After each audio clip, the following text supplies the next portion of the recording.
Hey, Royal Rough Riders. This is Mademoiselle Mosley again. I hope everybody is doing fine tonight. Look, I had a counseling appointment this morning and I hit a subject with them because they're having a problem with their husband. And, um, I just told her that the method that she's using, if it's not working, you need to change it. And when I say method, I mean for the positive aspect. I'm not saying you're doing something positive and you need something negative. I need to make that clear because people got it really messed up these days on assuming stuff. But I just want to make myself clear about that. So I said instead of showing hate, and when I say hate in the way that you speak to him or treat him, won't you try love? If the fussing and cussing and all of that, if you keep doing the same thing, that means you need to change. I think it's fair to say. And I made the comparison as this. I said, if you find a dog, and I'm not saying anybody's a dog or anything of that magnitude. I said, if you find a dog and the dog has been mistreated, beaten, not fed right, tied up, and when you go to take your hand to this dog to pet it, it may growl at you. It may even bite you because they've never seen a healing hand. Only hand they ever saw was a hand that was going to hurt them. So when you get ready to lift your hand up, they or bite you because they're in defense. But as you continue to allow this dog to be able to have its area of healing and understanding and watching you and, you know, getting a senses about you that you're not going to hurt them, then you'll be able to help them.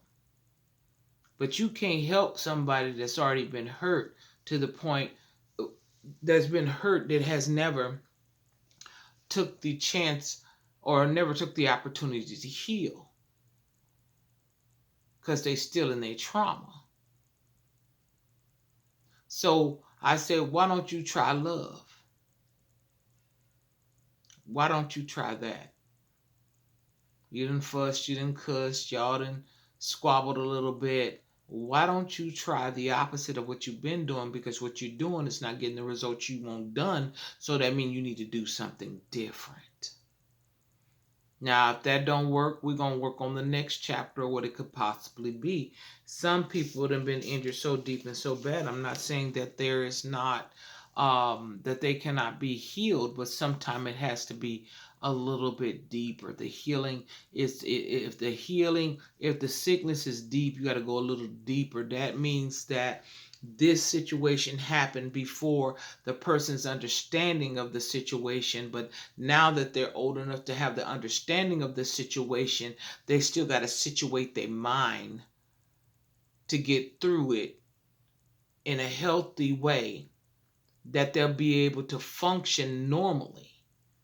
You know, they got to get a greater understanding. It's like you got to wrap your mind back around reality when your reality was not never supposed to be real. You were never supposed to be treated that way. That dog was never supposed to be beat and not fed and chained up and not allowed to, roam and go and, be free to do what dogs do. So anyway, yeah, so a healing hand. That's why some people can't really receive you, because what they have received is not receivable. It's not even nothing somebody should experience. But that's why when people say family and when people say friends, I don't know about all that. All I know is what you show.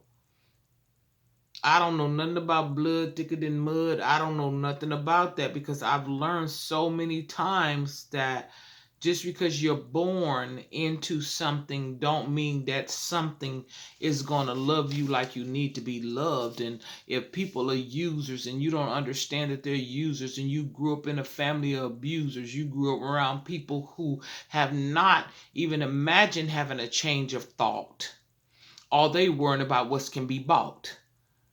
You know what I'm saying? Stuff that don't, I keep saying stuff don't mean nothing, but also one more hit and I'm gonna go get off here. You know, sometimes, we pay a lot more attention to what we're consuming than what's consuming us. You look at the box and you read all the calories and you read all the chemicals of that sort, but you're so consumed with what's on the box and what's written until it causes you to be in that mindset of good riddance. See, you're so consumed about what you're consuming, it can actually consume you. And I'm not saying don't eat, not eat right. That's not what I'm saying. But you're so consumed with things that it consumes you. And even though you eating good, you're not thinking good.